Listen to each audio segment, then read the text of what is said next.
let's have a look at the other part of this technique.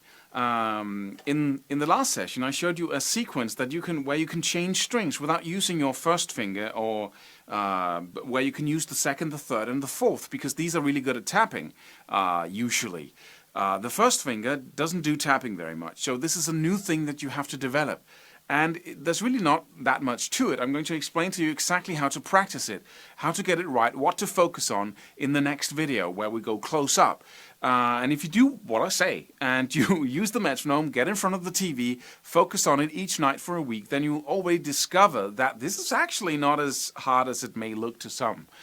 I'm using the 3-note per string blues scale, and I'm actually able to play that with my left hand only, so I don't need to tap it. It's not that far a stretch.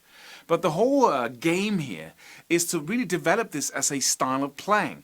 And you do that by just imagining that this is the only way you can play the guitar. Of course, you can do your chords and you can do strumming, but every time you play something solo-like, then you use this technique. And once you're at a certain level, you can simply just drop all other techniques, put on a jam track, and then practice soloing like this. We're going to do that, but in another session.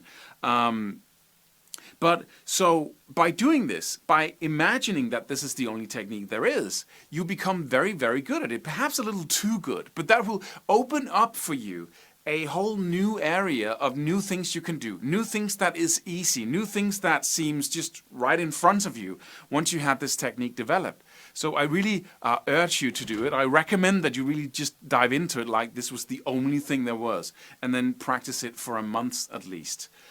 Then you might spend 10 or 20% of your practice time just doing other things, so you don't get bored just using this finger all over and over again.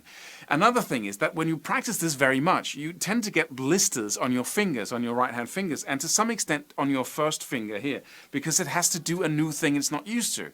And that puts, of course, a little barrier, a little limiter to how much you can practice this. On your right hand, I recommend that you use both your middle finger and your index finger to kind of, ease up the stress on one finger a little bit. On your first finger, really not. It's just pain. You just get into pain. You do it that much, and then, it feels okay. And then when you take a break and you want to practice again, then it's even worse, because now your finger's all relaxed and there's no painkillers from your brain in your body anymore. And so it feels like really painful when you start practicing. But you just have to push yourself just beyond that. Just practice for a minute and it will feel better. But be careful not to practice so much so you actually, you practice less and less because you are practicing too much and you're straining your finger. So that's of course important as well.